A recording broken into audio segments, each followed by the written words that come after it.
que você precisa? Você precisa de continuar configurando o seu cérebro para governar. Só que aí alguém pegou o seu cérebro e fez o quê? Treinou ele para ter só um emprego ou passar numa faculdade, ter um diploma e falar, agora pode trancar. E a maior parte de vocês não prosperaram, não é por falta de sorte, porque tá viva uma sorte. Cara, fique bom numa coisa para não depender dela. Eu nunca mais fiz aquele tipo de serviço. Por que a gente briga por tanta idiotice? Por que a gente vive com medo? A maior parte de vocês não prosperaram, não é por falta de sorte, porque tá viva uma sorte.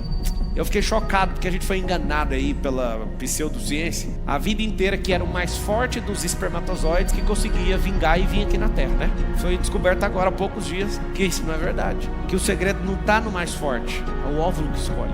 Então, quando a Bíblia fala há milhares de anos que desde o ventre da sua mãe você foi escolhido, selecionado, peraí, então nós estamos relacionando os escolhidos contra os mais fortes? Não são os mais fortes que sobrevivem, são os que se adaptam. E os escolhidos, eles têm um negócio chamado adaptabilidade. Eles conseguem se adaptar porque eles sabem que de qualquer jeito o negócio vai acontecer. Então vamos lá. Por que eu estou falando para vocês sobre virada? Da onde eu vim e as pequenas viradas que quando foram acontecendo não parecia nada impressionante, mas hoje eu vejo que foi impressionante. Eu lembro, meu pai é funcionário público, foi aposentado como funcionário público. Minha mãe é faxineira, estudei minha vida inteira em escola pública. Talvez a gente teve um ingresso de 2 ou 3 vezes em escola particular. Talvez eu tenha estudado em 13 escolas e morado em 18 casas diferentes, até onde eu contei. Marcelo, por que você está contando isso? Porque é o seguinte, o sonho do meu pai era que eu fosse funcionário público. Hoje 12,6 milhões de pessoas no Brasil são funcionárias do governo em uma das 3 esferas.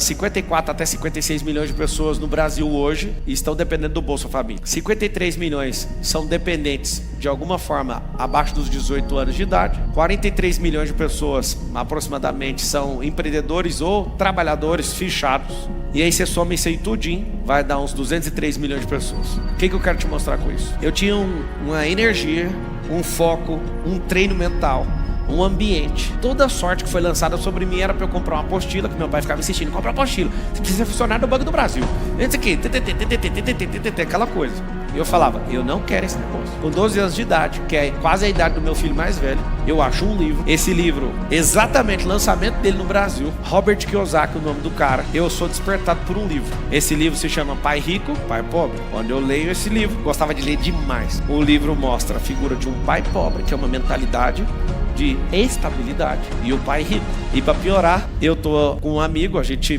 convivendo junto, eu olho para esse amigo meu tem um padrasto que configura como pai rico, e eu vi meu pai, né, como aquele outro pai da estabilidade que quer passar isso pro outro. Você tem que ser isso, tem que ser isso. E aquilo me incomodava. Certa vez, já depois de alguns anos, eu lembro que eu tava com uma amiga, a gente acabou batendo no carro dele, e a gente tava lá fazendo a lanternagem, estudando lá no KD, no Yahoo, como fazer isso. A gente pegou, comprou massa plástica, lixou, voltou no martelinho, arrumando o carro do cara. Aí o padrasto dele, o nome do cara era Sidney. O Sidney foi assistir a gente todo orgulhoso. Olha aqui, nós damos conta de arrumar o carro, lixando o carro.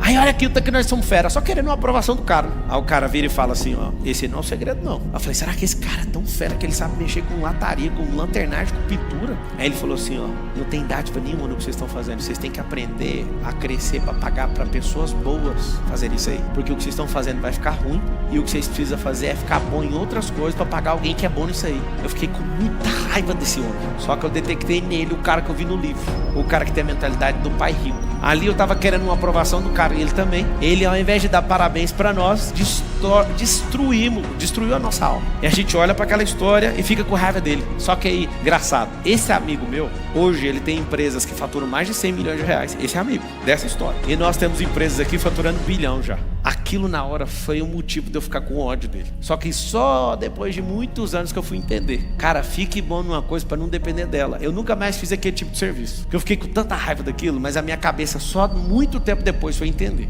Aí você pensa, cara, o que essas pessoas têm que eu não tenho? Eu posso enumerar pra vocês. Essas pessoas descobriram certas coisas na vida e foram profissionalizando essas coisas. E ao profissionalizar essas coisas, alguma coisa foi mudando, porque ela foi amadurecendo, ela foi parando de pensar certas coisas e começou a pensar outras. Ela parou de dar ouvido para certas pessoas e começou a ouvir outras. Elas começaram a fazer perguntas ao invés de ficar afirmando. E aí o que acontece? A diferença de um bilionário e de um mendigo nesses requisitos é zero. Os dois têm a mesma coisa. Fala assim, ó, eu tenho recursos naturais suficientes para prosperar. Quando você perceber o que é riqueza de verdade, você vai ver que comunhão vale a pena você abrir garrafas de 80 mil reais só para desfrutar da presença da pessoa. Só que é um absurdo num país onde todo mundo odeia a riqueza. Aí você fala, pois é, mas eu odeio o vinho também. Pois é, mas Deus vai servir isso no último dia para os povos. E o senhor odeia as coisas erradas. Seu coração está configurado para as coisas erradas da vida. Marçal, mas meu marido é um bêbado. Não tem nada a ver esse versículo aqui. Seu marido ele precisa parar de beber mesmo, para ele se controlar, configurar a cabeça dele e virar um esportista. Mas o que eu quero te falar é que toda a configuração mental sua, tanto religiosa, como cultural, como financeira, como política, todas essas configurações, se elas não forem resetadas, elas vão destruir sua prosperidade. Você consegue entender? Se você olhar aqui, como é que faz para você olhar? Se você tem sangue, suor, aí tem um negócio chamado lágrima. Tem gente que tá chorando pela vitória e tem gente que tá chorando porque não conseguiu. Esses dois choros são bons, são positivos. Cara, mas eu não concordo. Choro pra mim é sinônimo. De novo, configuração errada. Gordura pra você era coisa ruim, ela é boa pra queimar. Significa que você tem uma reserva pra ir mais longe. Um urso só vai pra hibernação quando ele tá com um número X de gordura, um percentual de gordura, pra ficar 6 meses hibernado. Olha que loucura. Gordura não é ruim. O ruim é não parar de crescer essa gordura e você não queimar ela por nada. Isso é ruim. Presta atenção que eu tô te falando é sabedoria. Sangue, se eu tirar da minha veia e jogar no chão, é morte. Se ele estiver circulando, é vida. Então sangue, você tem que dar sangue mesmo pelas coisas. Sangue, suor, lágrima e gordura. São 4 coisas que bilionários têm e qualquer outra pessoa tem. Então aqui vai. Deixa eu te falar sobre ativos, que são os recursos para você prosperar. E dependendo da cultura, política, os cambal que você quiser falar, você consegue prosperar assistindo isso aqui, ó. Número 1, o maior ativo que você tem, chama-se espírito. Qual que é o segundo maior ativo? A vida. A vida encarnada nessa máquina aí. Que máquina que é essa? Deixa eu te explicar uma coisa que vai revolucionar seu entendimento sobre prosperidade. Se a sua cabeça acredita que algo não funciona, todas as 37 trilhões de células do seu corpo vai lutar contra isso. Talvez você não tenha aprendido essa aula em lugar nenhum. Isso transformou meu modo de pensar. É por isso que eu não impeço nenhum tipo de pensamento. E treino todo mundo que me cerca a pensar desse jeito. O que é a consciência? Paulo fala o seguinte: se a sua consciência diz que é pecado, então isso é o quê? A sua cabeça determina que é um limite. Aquilo o seu corpo inteiro vai lutar contra sua própria consciência. Se você acredita que aquele negócio vai te matar, o seu corpo inteiro está para.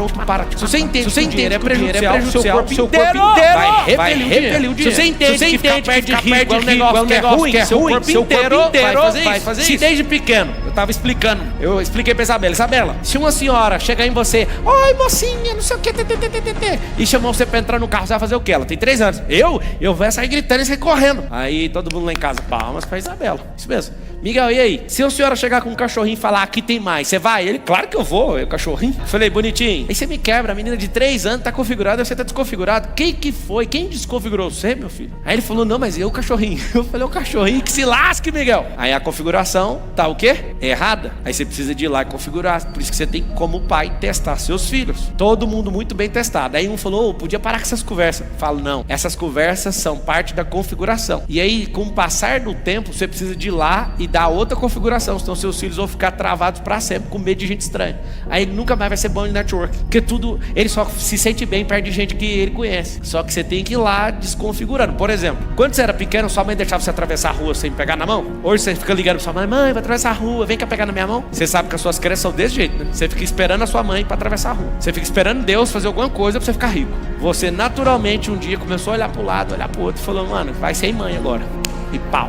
Atravessou e deu certo, você está aqui até agora. As crenças são desse jeito, só que o problema é que a crença alimenta a consciência. No fundo, todos sabem o caminho da prosperidade, mas sua consciência luta contra você. Seu cérebro não acha simples, seu cérebro não conhece ninguém que conseguiu, e você está diante de uma das maiores oportunidades da sua vida, estar perto de gente que quer te ver prosperar. Pior que isso, alguém que é obrigado a fazer você prosperar. Deixa eu falar uma coisa do fundo do meu coração. Se eu não cumprir aquilo que Deus colocou aqui, eu sou um cara inválido.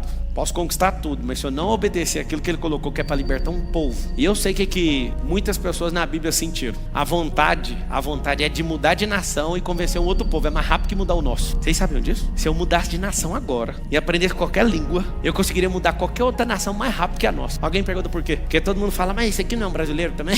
E já não acredito. Mas se viesse alguém de fora falando inglês, falando que vocês são especiais e que Deus mandou ele largar tudo nos Estados Unidos da América para salvar este povo. Como é que chama esse povo? Tupinambá. E aí os Tupinambá ia todo mundo pirar. Não, vem um mensageiro lá dos Estados Unidos, mas a gente tem um problema. Como é daqui, enrola. É daqui, amanhã vai ver. Eu tenho certeza que se eu fosse para qualquer lugar, eu conseguiria mudar a nação mais rápido do que a própria nação nossa. Marcelo, o que você quer com isso? O que eu queria era só pescar. Então eu entendo Pedro. Quando Jesus subiu aos céus, a única coisa que Pedro fez é o quê? Nossa do céu, eu vou ficar aqui, tá todo mundo morrendo e eu vou vazar pra pescaria. A gente nem tá morrendo, ninguém tá perseguindo a gente, mano. Mas vai perseguir. Vai ser um grande dia. Se hoje você mora sem perseguição, imagina com a perseguição. Nossa, vai ser da hora, hein? Deus, o que é isso? Eu sempre prometi que se você fizer as paradas que eu tô te pedindo, você vai ser perseguido. Várias vezes eu sento com a minha esposa e falo, eu prometo, eu não cacei essa confusão veio sozinho. Várias vezes eu falo pra todo mundo, eu falo, eu não fiz nada, eu juro! Mas tem alguma coisa de errado em quem faz aquilo que Deus chama. Ele vai ser perseguido.